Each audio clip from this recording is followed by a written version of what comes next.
I died in a seafoam green dress with a champagne flute in my hand and my best friend's voice still ringing in my ears. Speech! Speech from the Maid of Honor! The words echoed, slurred slightly from too much celebratory champagne. Hers, not mine. I'd barely taken a sip of mine. My stomach was a knot of something I couldn't name. Something that had been tightening all day, all week, all year, really. The car that hit me probably hadn't even seen me stumbling out of the venue to get some air.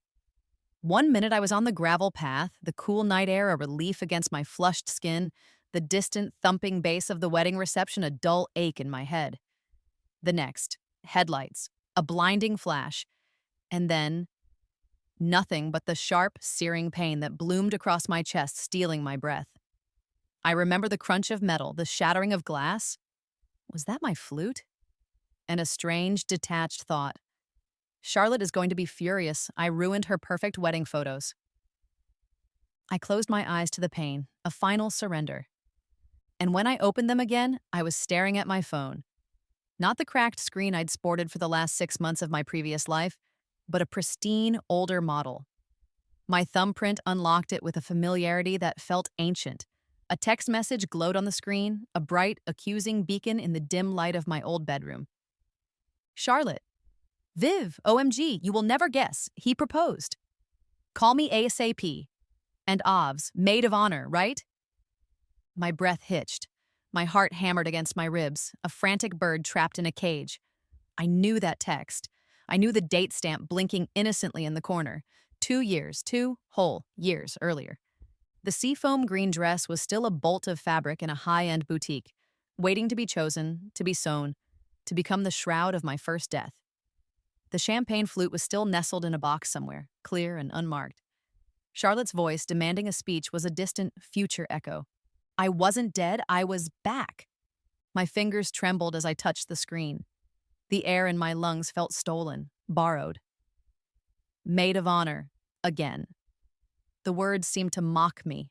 All those sacrifices, all those late nights addressing invitations while my own design sketchbook gathered dust, all those times I swallowed my own ambitions to fluff her ego, to plan her perfect day. It had all led to me, dying alone on a dark road in a dress I hated. A raw laugh, tasting of hysteria, bubbled up. Oh no, not again. This time things would be different. This time, Vivian Holloway was going to design her own life. And the first piece? It wouldn't be for Charlotte. It would be for me. My own crown, thank you very much. And the crown jeweler? He could size my ring first. I took a deep, shaky breath. The room smelled faintly of the lavender sachets my mom used to tuck into my drawers. Real. It was all real. My gaze fell to my hands. Jewelry designer's hands.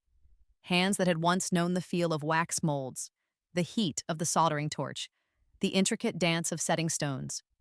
Hands that had been idle for too long, crafting someone else's happiness. No more. I scrolled through my contacts, my finger hovering over Charlotte's name. The urge to call, to fall back into the old patterns, was a physical pull like a tide. She'd be ecstatic, expecting me to drop everything to squeal with her, to start planning. The old Vivian would have, but the old Vivian was dead, wasn't she? Lying metaphorically on that cold, dark road, this Vivian had a second chance, and she wasn't going to waste it being a supporting character in someone else's fairy tale. Especially when that fairy tale had such a crappy ending for the Maid of Honor. My phone buzzed again, another text from Charlotte. Charlotte. Viv, you there? Seriously, call me. This is huge.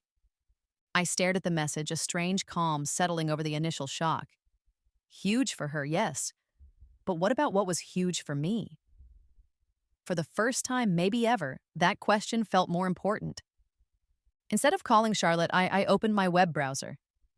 My fingers, a little less shaky now, typed in the name of a man I hadn't allowed myself to think about in years. Julian Tremaine, master jeweler. The one who'd seen a spark in my early designs, the one I'd been too scared, too Charlotte-focused to apprentice with. His website loaded, showcasing exquisite, breathtaking pieces. Art, not just jewelry. A new message pinged. Charlotte again, impatient, demanding. I ignored it. My heart did a little flip. Not of dread this time, but of something akin to excitement, hope, maybe. All right, Julian, I whispered to the empty room, my voice raspy. Let's see if you remember me. This time, the only wedding I'd be meticulously planning would be the marriage of my talent and my ambition, and the only dress I'd be stressing over would be the one I wore to accept my first design award. Seafoam green was definitely not in the color palette. My finger hovered over the send button on the email to Julian Tremaine. It was short, direct. Dear Mr. Tremaine, you may not remember me, Vivian Holloway. I was a prospective student a few years ago. My circumstances have changed, and I'm eager to pursue jewelry design again. I was wondering if you might have a moment to speak. Simple. To the point. Terrifying. My phone buzzed again, a frantic vibration against the old wooden desk. Charlotte, of course, I glanced at the preview. Vivian, are you dead? Call me. This is our moment. Our moment. Funny how it was always our moment when it was really her moment. A wave of guilt, so familiar it felt like a part of my own skin, washed over me. I should call her. She was my best friend. Wasn't she? Since kindergarten, when I shared my animal crackers and she mostly took them, but we'd been a unit, Viv and Lottie, Lottie and Viv.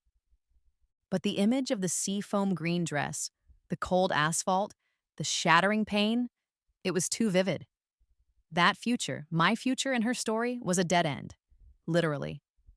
I pressed send on the email to Julian before I could second-guess myself. My heart thumped. What if he didn't remember me? What if he did? And remembered me as the flaky girl who'd shown a flicker of promise and then vanished? I'd had a small portfolio back then. A few pieces I'd poured my soul into. He'd been encouraging. His eyes, a startling clear gray lighting up when he'd examined my clumsy, earnest attempts. You have a good eye, Miss Holloway, he'd said, his voice a low rumble. And a feel for the metal, rare. Then Charlotte had gotten into that prestigious summer drama program, the one I was supposed to help her prep for, which meant my own application to a design internship got accidentally lost under a pile of her headshots. And then her first serious boyfriend who needed constant emotional support, which naturally fell to me to provide, listening to Charlotte's endless deconstructions of their every interaction.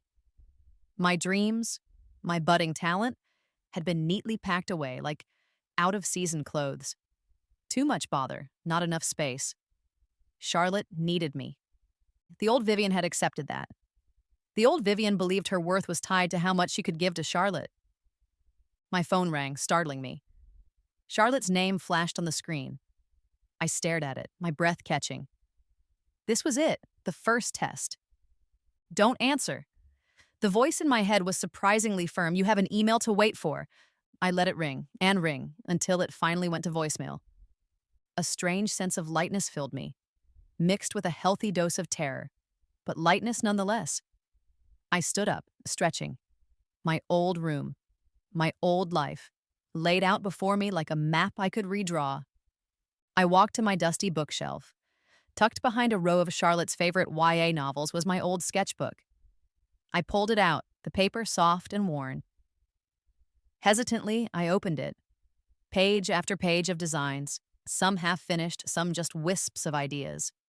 Rings like tangled starlight, necklaces that seemed to capture the movement of water, earrings shaped like unfurling ferns. A whole secret world I'd forgotten I was capable of creating. A small smile touched my lips. Maybe, just maybe, Julian Tremaine would remember, and maybe, just maybe, it wasn't too late. The phone buzzed again, a voicemail notification. Then another text. Charlotte. Okay, seriously not funny, Viv. I'm coming over. My stomach dropped. Oh, this was going to be harder than I thought. Julian Tremaine's workshop wasn't in a fancy part of town. It was tucked away on a cobbled side street, the kind that still whispered of older, quieter days. The sign above the door was discreet, just his name, in elegant, understated script. Julian Tremaine, goldsmith and jeweler. No flashing lights, no ostentatious displays. Just quiet confidence. It had taken 2 days for him to reply to my email. 2 days of me jumping every time my phone made a noise, battling the rising tide of Charlotte's increasingly frantic messages and unannounced drive-bys. which I'd managed to avoid by claiming a sudden violent stomach bug, a classic from my old playbook, but effective. His email was as concise as mine had been. Miss Holloway, I remember your work. Intriguing. I have an opening in my schedule tomorrow at 10. Be prompt. Prompt! I was 15 minutes early, my portfolio clutched in my sweaty hands like a lifeline. The old sketchbook was in there, along with a few new, hesitant sketches I'd managed to scribble out in the past couple of days, fueled by a desperate, flickering hope. Taking a deep breath, I pushed open the door. A small bell chimed softly. The interior was a revelation. Not a shop, not really. More like an alchemist's den. Tools I vaguely recognized hung in neat order on the walls. Workbenches were strewn with fascinating chaos. Bits of metal, sketches, gemstones winking like captured stars. The air smelled of metal, wax, and a faint, pleasant scent of something spicy, maybe sandalwood. And then I saw him. Julian Tremaine was leaning over a workbench, a loupe fixed to one eye, his dark hair silvered at the temples, just as I remembered. He looked up as the bell chimed, his expression unreadable. For a moment I thought he wouldn't recognize me. Those clear gray eyes scanned me, and then a flicker. Miss Holloway, he said. His voice was just as I recalled, a low, resonant hum that seemed to vibrate in the air. You're prompt. Mr. Tremaine. I managed, my voice a little shaky. Thank you for seeing me. He gestured to a stool opposite his workbench. Sit, let's see what you've brought. My hands trembled as I laid the portfolio on the bench. He didn't rush me, he waited patiently while I fumbled with the ties. Finally, I opened it to my older pieces, the ones he'd seen before. He picked up a sketch of a pendant, a complex, interwoven design inspired by Celtic knots. His scrutiny was intense. I held my breath, feeling like a specimen under a microscope. I remember this, he said, tapping an intricate swirl with a calloused finger. Ambitious. You were trying to make the metal flow like ribbon. Not easy. He looked up at me. Why did you stop? The question hung in the air, simple, direct, and utterly disarming. No judgment, just curiosity. I swallowed. Life, I guess, got complicated. It sounded so lame, so inadequate. He nodded slowly, his gaze returning to my sketches. He flipped through them, pausing here and there. My new sketches were at the back. I felt a blush creep up my neck. They were rougher, less confident than my earlier work. Suddenly, the bell on the door chimed again, louder this time, more insistent. My heart leaped into my throat. I didn't even need to turn around to know who it was. Vivian Marie Holloway, there you are. I've been looking all over for you. My mother said she saw you heading this way, and honestly, a stomach bug for 2 days? When I have the biggest news of my life. Charlotte, in all her glory, blonde hair perfectly coiffed, a designer handbag swinging from her arm, and a look on her face that could curdle milk. Her eyes landed on Julian, then on my open portfolio, and her perfectly plucked eyebrows shot up. Julian Tremaine looked from Charlotte's outraged face to mine, a ghost of something amusement, understanding, in his gray eyes. My new life, it seemed, was about to have its first major collision with my old one. Charlotte's voice was like a siren in the quiet sanctuary of Julian's workshop. What is all this? Viv, are you taking up sketching again? That's cute. But we have actual important things to discuss, like my ring and the engagement party and the guest list. She waved a perfectly manicured hand, dismissing my portfolio, dismissing Julian, dismissing everything that wasn't about her. I felt the familiar heat rise in my cheeks. The urge to apologize, to shrink, to make myself smaller to accommodate her largeness was a powerful reflex. The old Vivian would have stammered an excuse, gathered her things, and scurried out after Charlotte, already mentally rearranging her own life to fit the new, Charlotte-shaped crisis. But the image of the seafoam green dress, the one I died in, flashed in my mind. Sharp, clear. Charlotte, I said, my voice surprisingly steady. Julian was watching, silent, his expression unreadable. It gave me a weird sort of courage. This is Mr. Tremaine. I have an appointment with him. Charlotte blinked, as if just noticing Julian was a real person and not part of the quaint decor. Oh, right. She gave him a cursory, dismissive smile. Well, can you wrap it up? We have a lot to do. Actually, Julian said, his voice calm and even, cutting through Charlotte's impatience. Miss Holloway and I are in the middle of a rather important discussion about her future. His gaze flicked to my sketches, then back to me. A future that shows considerable promise. Charlotte scoffed, a small, indelicate sound. Her future? Viv's future is being my maid of honor. We've been planning this since we were like 10. She turned to me, her tone shifting from dismissive to wheedling, a tactic I knew all too well. Viv, come on, don't be weird. This is me, Lottie. I know who you are, Charlotte, I said. And this time, there was a new edge to my voice, one I hadn't realized I possessed. And I'm happy for you, really. Happier for you than I was the first time around, that's for sure. But this is important to me, too. Her eyes widened. It was probably the first time I'd ever directly stated my needs in opposition to hers. Important? Doodling in a book? Viv, be serious. She is being serious, Julian interjected smoothly. He picked up one of my newer sketches, a design for a pair of earrings that mimicked the delicate structure of a dragonfly's wing. This is not doodling. This is talent. Charlotte's perfectly painted lips thinned. She looked from Julian to me, a flicker of something ugly jealousy in her eyes.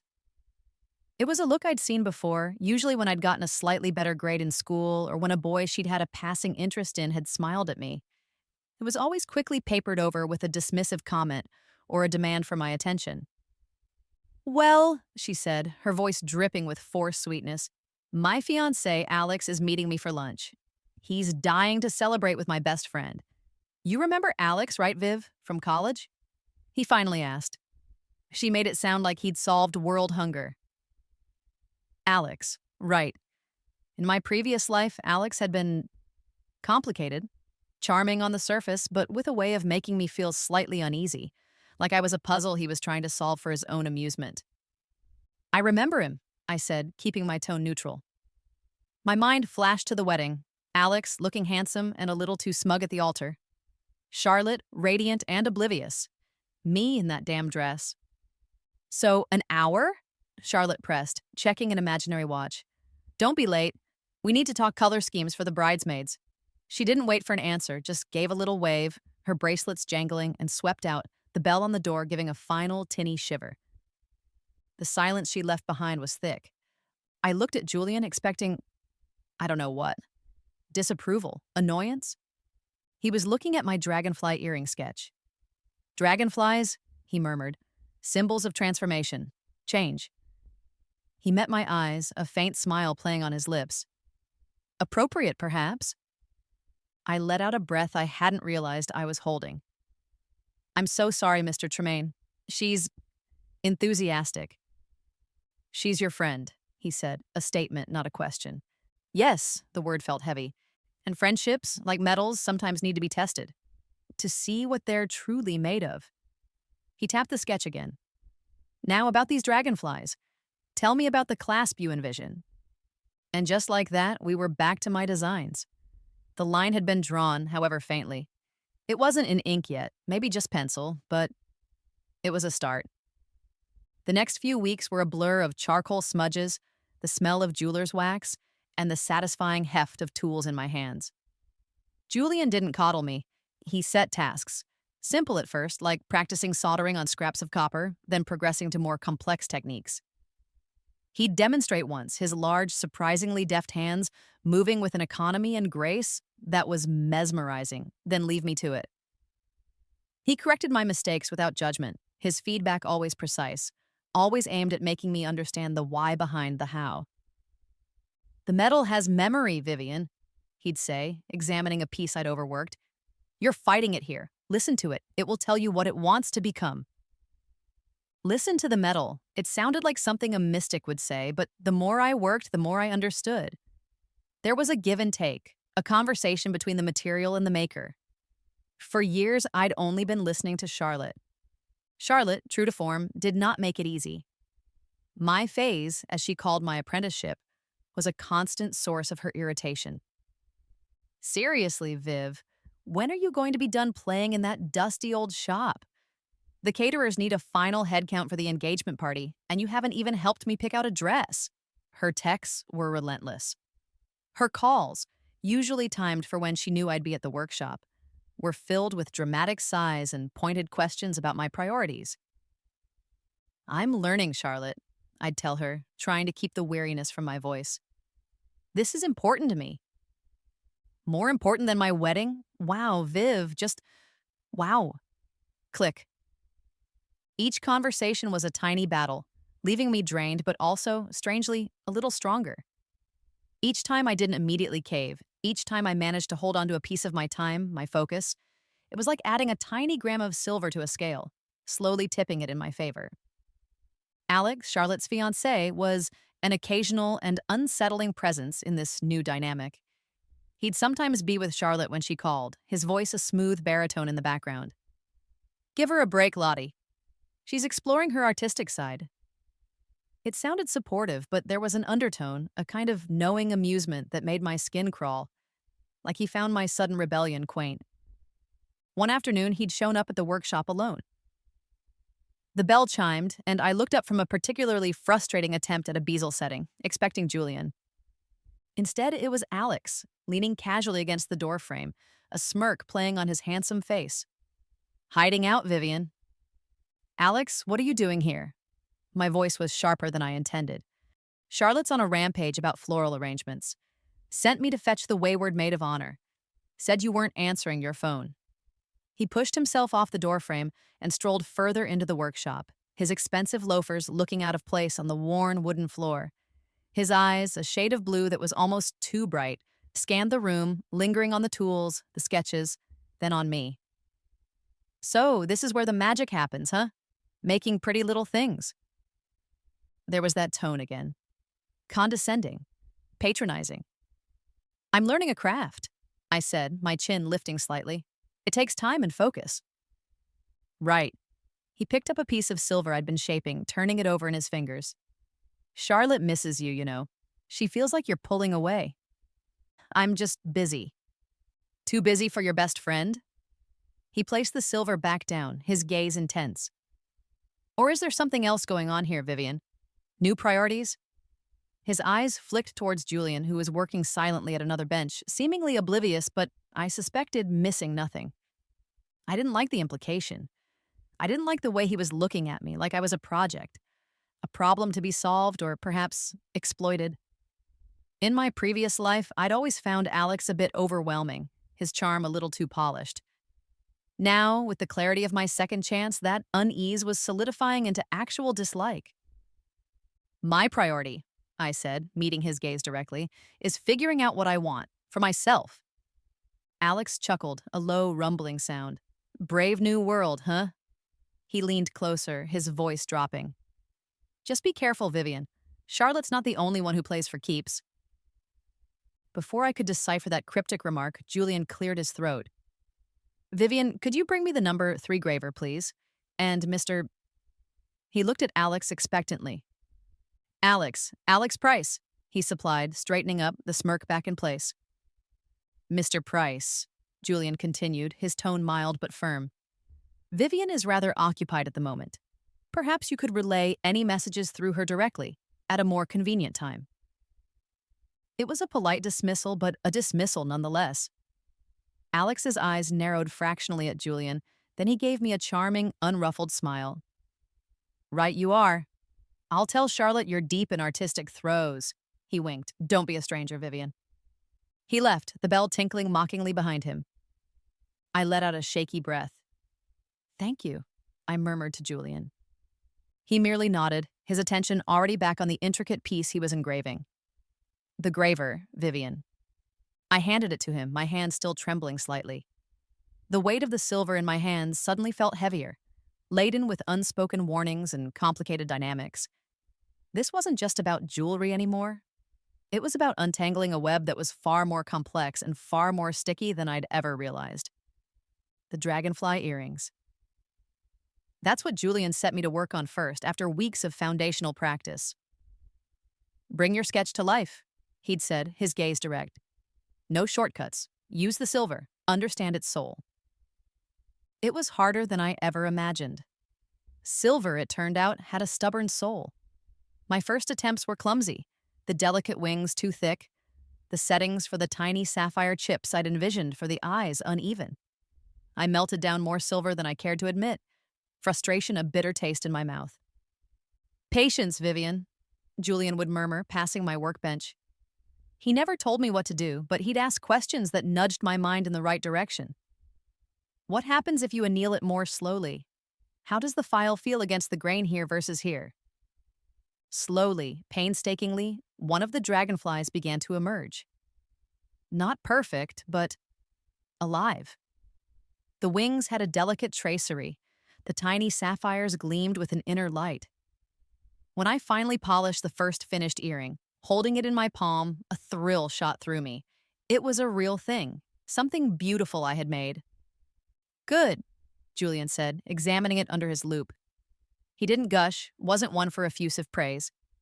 But that single word from him felt like winning an award.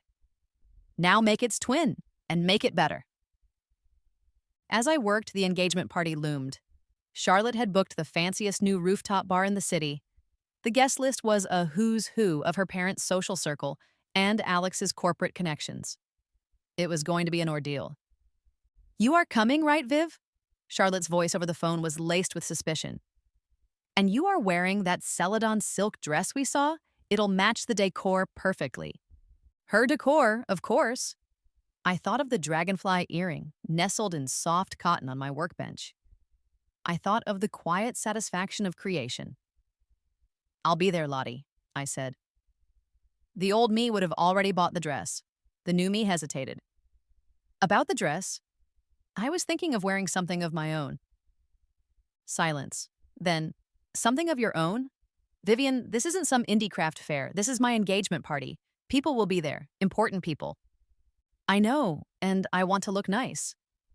I took a breath. I was thinking of making a piece of jewelry to wear, something special. A challenge to myself, a small act of defiance. Another silence, longer this time. "Jewelry? Like what you're tinkering with in that place?" Her disdain was palpable. "Yes," I said, my voice firm. "Like that." "Well, I hope it's not too homemade looking," she finally said, her tone implying she was certain it would be. "Alex's mother will be there. She used to model for Tiffany's, you know." I closed my eyes for a moment. Tiffany's. The ultimate benchmark of acceptable, apparently. "I'll do my best not to embarrass you, Charlotte." "Good." She sounded mollified, probably already picturing the worst and preparing her apologies. "Now, about the gift registry." I hung up, feeling a familiar wave of exhaustion, but underneath it, a flicker of resolve. I would make something. Something for me.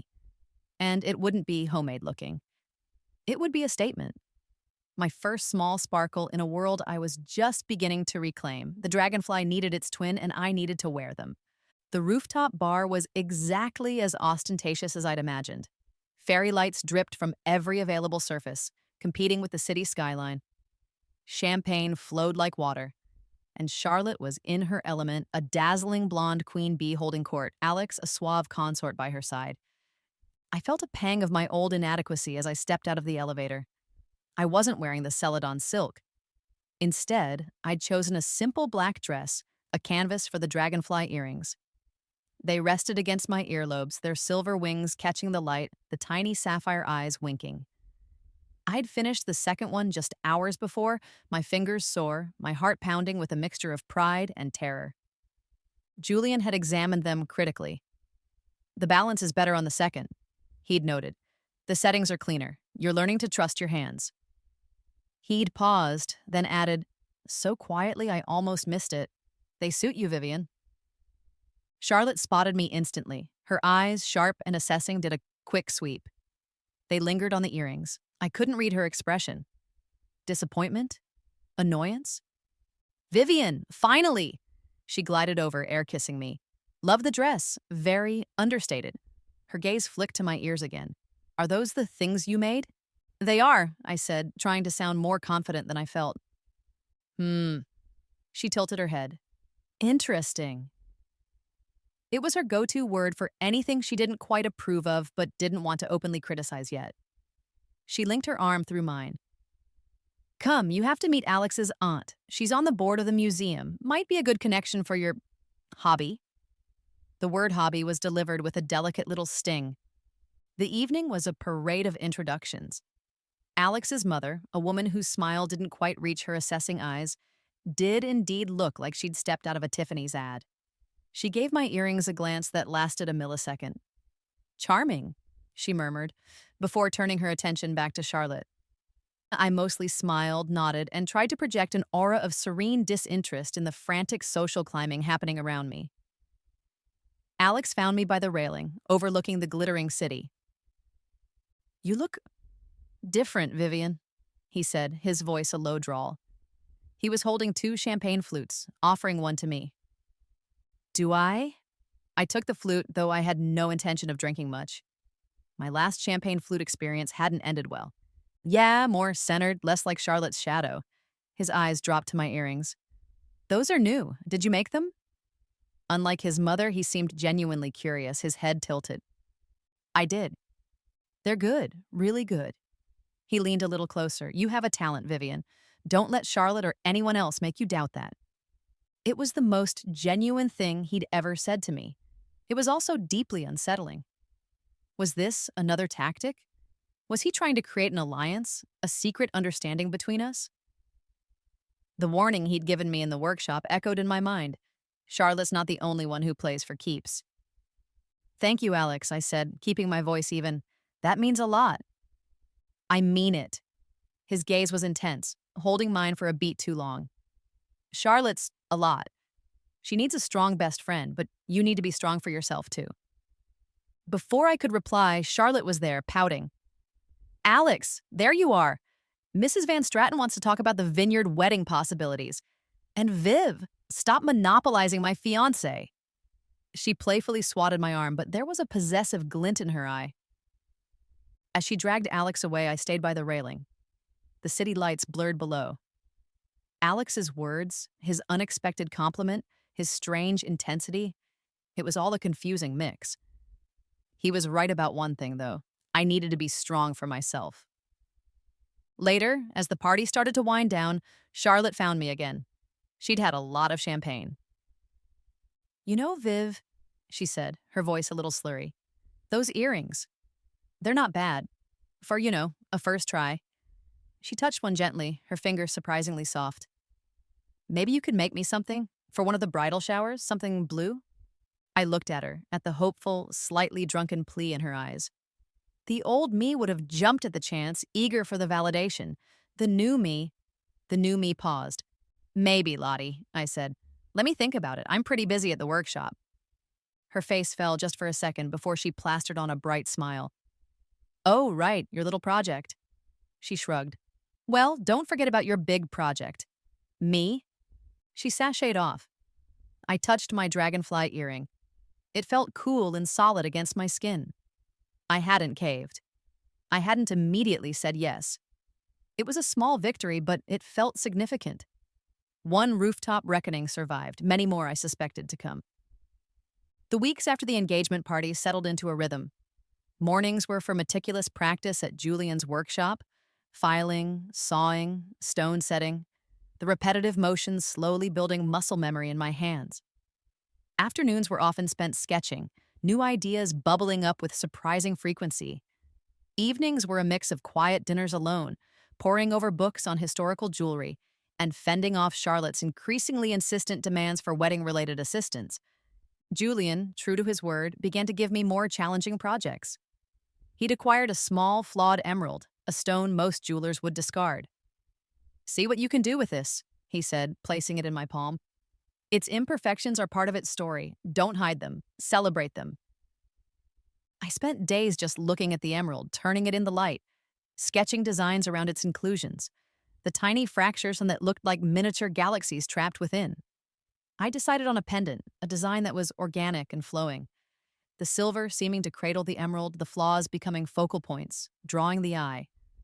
It was the most ambitious thing I'd ever attempted.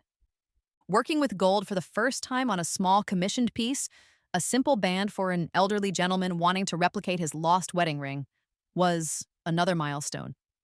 The weight of it, the color, the way it responded to the flame was different from silver, more precious somehow, more demanding. Gold doesn't forgive easily, Julian remarked, watching me carefully solder the seam. It remembers every hesitation, every slip of the hand. Our conversations, though still mostly focused on the craft, began to widen. He'd ask about the books I was reading, offer quiet observations on art, on design, on the way light fell across a particular carving in his ancient workbench. He never spoke about his personal life, and I never asked. But there was a growing ease between us, a comfortable silence that spoke volumes. Sometimes, when I'd look up from my work, I'd find him watching me, his gray eyes thoughtful. A warmth would spread through me, unexpected and a little flustering. Was this what it felt like to have a mentor who truly saw you? Or was it something more? I pushed the thought away. I was here to learn, to rebuild my life. Romance was a complication I didn't need, especially with someone as enigmatic and significant as Julian Tremaine. One afternoon, he called me over to his bench.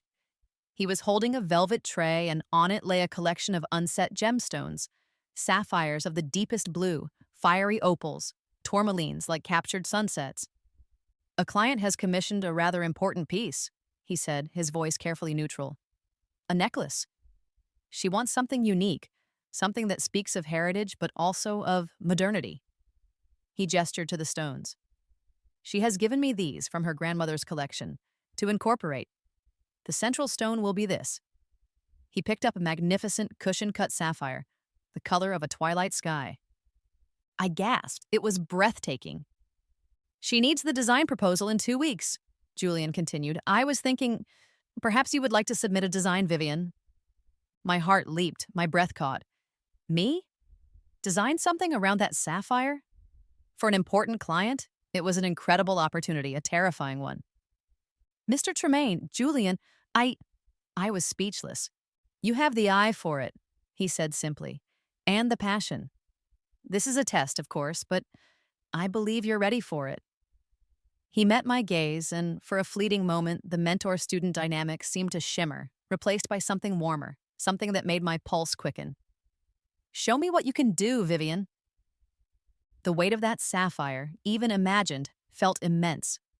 The weight of his trust even more so. This was no longer just about practice pieces or small commissions. This was real. This was the kind of opportunity I'd only dreamed of. An opportunity that, in my past life, I would have immediately dismissed as being beyond my reach, too afraid to even try. Not this time. This time, I would try. A design proposal for some random client? "Vivian, are you serious?" Charlotte's voice on the other end of the phone was shrill enough to make my teeth ache. I was at my small desk in my apartment, sketches for the sapphire necklace spread out before me, the magnificent stone itself locked safely away in Julian's vault. "It's a big opportunity for me, Lottie," I said, trying to keep my tone even. The past few days had been a whirlwind of research, sketching, and a thrilling, terrifying sense of purpose. "And my wedding isn't," she retorted. "Viv, the fittings for the bridesmaid dresses are next Saturday. All day, you remember? We talked about this. We're going to that little boutique downtown, the one with the champagne and the tiny macarons, and then lunch at the Ivy." I did remember, and I'd been dreading it. An entire day dedicated to tulle, taffeta, and Charlotte's increasingly exacting bridal vision. An entire day away from the sapphire design. "Lottie, about that," I began, my stomach twisting. "The deadline for this design is really tight. Julian needs it, and it's important." "Important?" she scoffed. "Vivian, this is my wedding.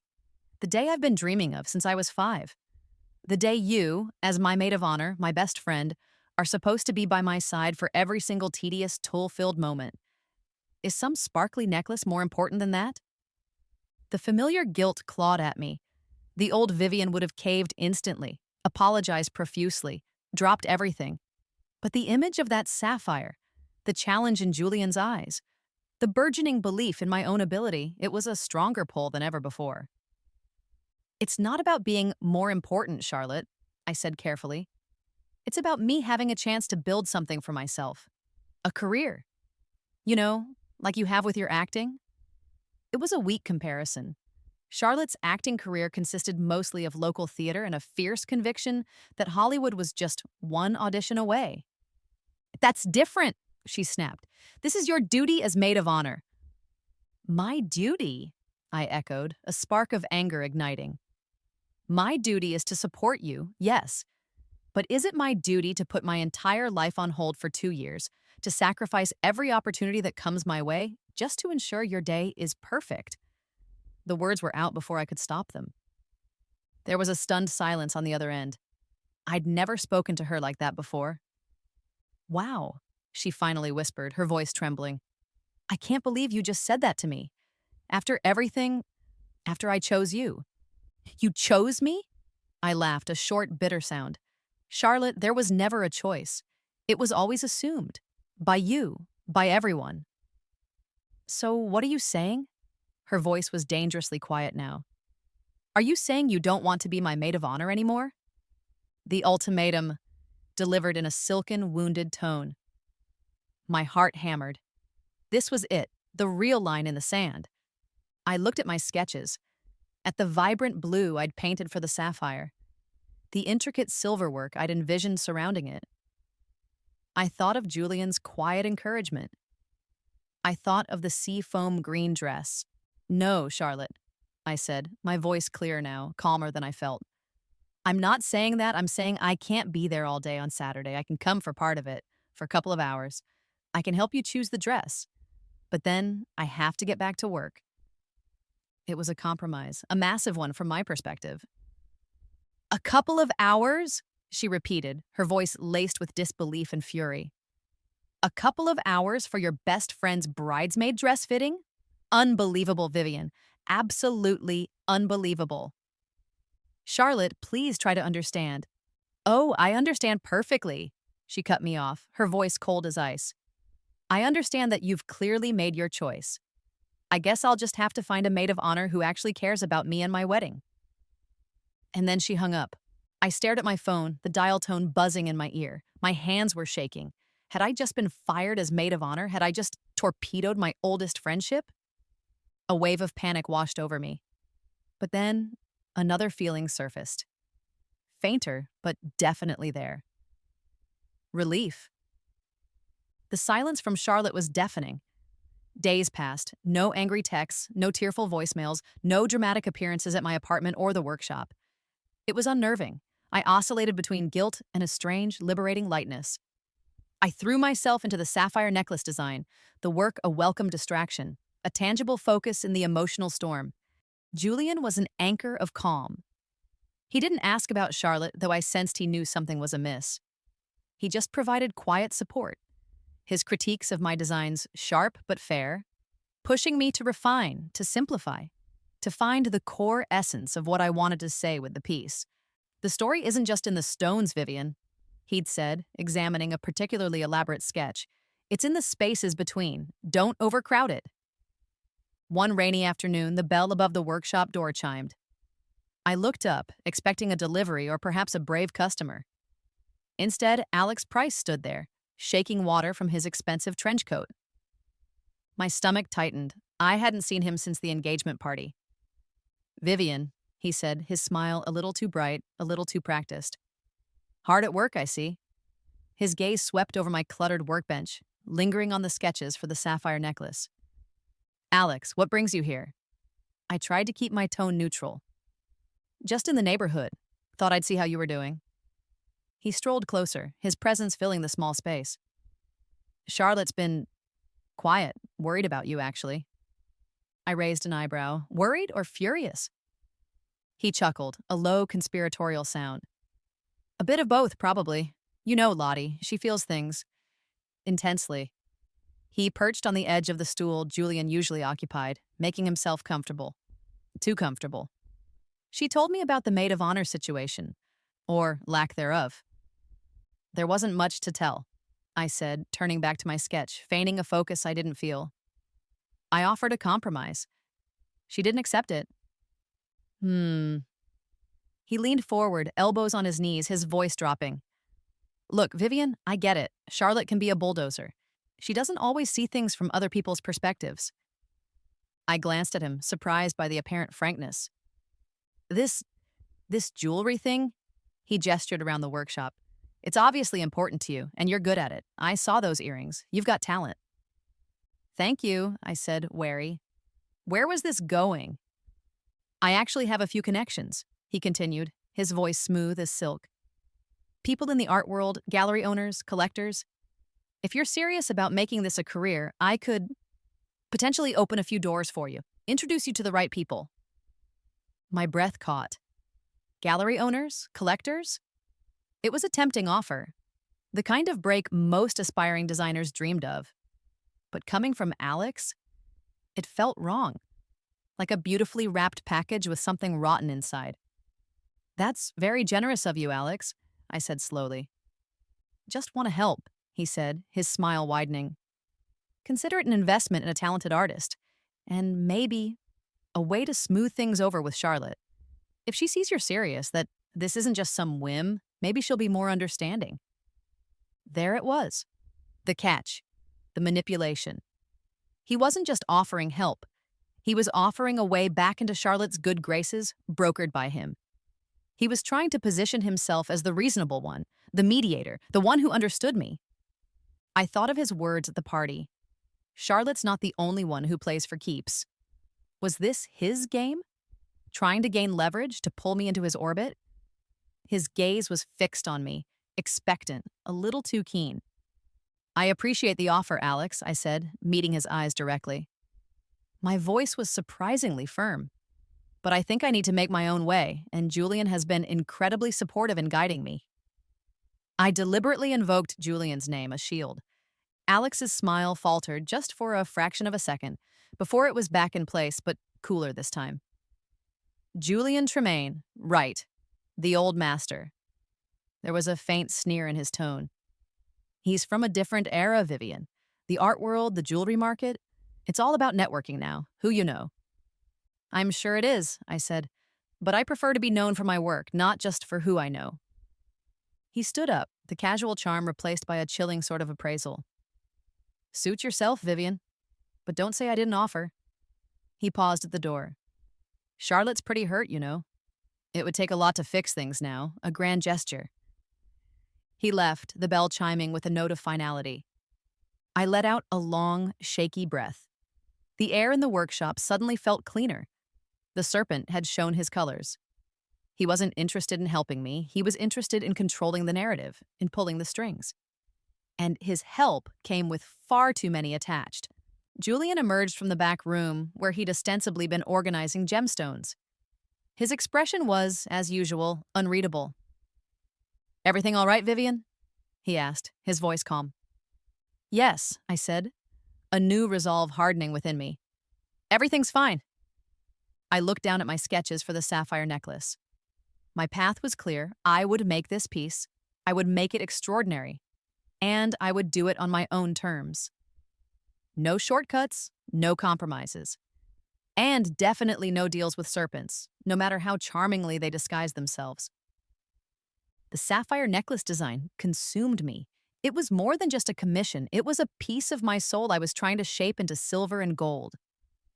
I sketched endlessly, inspired by the night sky, by the way moonlight fractured on water, by the delicate strength of a spider's web. I wanted the necklace to be a whisper of old-world elegance, but with a contemporary, almost fierce spirit. Julian watched my progress, offering quiet guidance. You're finding your voice, Vivian, he said one afternoon, looking at a series of sketches where I'd finally cracked the central motif. It's strong, and it's uniquely yours. His praise, always understated, was like fuel. I started experimenting with a new texturing technique on silver, something I'd read about in one of his old, leather-bound books, creating a finish that shimmered like brushed moonlight. For the links of the necklace, I envisioned small, individually crafted silver leaves, each one unique, interspersed with tiny diamonds like dewdrops. The magnificent sapphire would be the heart, cradled in a setting that seemed to grow organically around it. One evening, working late in the quiet workshop, the city lights a distant glitter, I finished the final detailed render of the necklace. I leaned back, my eyes gritty with fatigue, but my heart soaring. It was, I thought with a surge of emotion, the most beautiful thing I had ever conceived. I pinned it to the board where Julian and I often left notes and ideas for each other. I was nervous about his reaction, but also for the first time deeply confident in my vision. The next morning, I arrived to find Julian already there, a rare occurrence. He was standing before the design board, a mug of tea in his hand, studying my render. He didn't turn as I entered, his focus entirely on the drawing. I held my breath. After what felt like an eternity, he finally spoke, his voice soft. "It's exceptional, Vivian." He turned then, a rare, genuine smile lighting his gray eyes, crinkling the corners. "You've not only celebrated the stone, you've given it a new legend to inhabit. The client will be, I dare say, enchanted." Relief and joy washed through me in a dizzying wave. "You really think so?" "I know so." He paused. "I submitted my own design proposal as well, of course, as is tradition. But yours?" He shook his head slightly, a look of profound respect in his eyes. "Yours is the one, Vivian. This is your moment." My moment. It echoed Charlotte's words, but this time it felt true, it felt earned. Later that week, a small, independent arts blog that Julian occasionally contributed to asked if they could feature a new, up-and-coming designer. Julian, without telling me beforehand, had sent them pictures of my dragonfly earrings and a brief bio. They loved them. My first tiny piece of public recognition. It wasn't a gallery, it wasn't a major collector, but it was a start. A silver lining. Charlotte remained silent. The maid of honor fittings came and went. I heard through a mutual acquaintance that Charlotte's cousin, a mousy girl named Penelope, whom Charlotte had always openly mocked, had been promoted. It stung a little, the finality of it. But the sting was dulled by the hum of creation in my own life, by the burgeoning excitement of the sapphire necklace. I was building something for myself, stone by stone, link by link, and it was beginning to sparkle. The wedding invitations arrived. Thick cream cardstock, embossed with Charlotte and Alex's intertwined initials in gold. My name was printed on the guest invitation. No special mention, no bridesmaid card. It was a clear, formal statement of my demotion.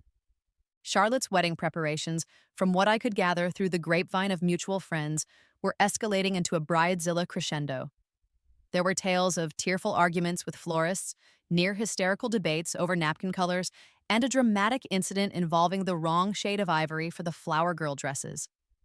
I felt a distant, detached kind underscore of pity, mixed with a profound sense of relief that I was no longer in the direct line of fire.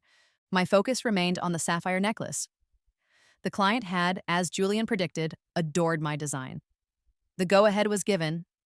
Now came the monumental task of actually creating it. Julian guided me, but he insisted this was my piece, my execution. The responsibility was immense. The central sapphire itself felt like a tiny, captured universe in my palm. One blustery afternoon, as I was meticulously shaping the delicate silver leaves for the chain, the workshop bell jangled. It was Charlotte. She looked frayed. Her usually perfect blonde hair was slightly disheveled, and there were faint, telltale smudges of mascara beneath her eyes. She wasn't wearing her usual armor of designer labels, but a simple sweater and jeans. It was the most vulnerable I'd seen her look in years. "Viv," she said, her voice small. No Lottie, just Viv. "Charlotte, come in." I gestured to the stool. Julian was in the back, thankfully. I wasn't sure I could handle this conversation with an audience, however discreet. She perched on the stool, her hands twisting in her lap. I messed up the seating chart," she blurted out. "Alex's aunt is going to be furious. She specifically asked not to be near Cousin Harriet, and I put them at the same table. It's a disaster." I waited. This wasn't just about a seating chart.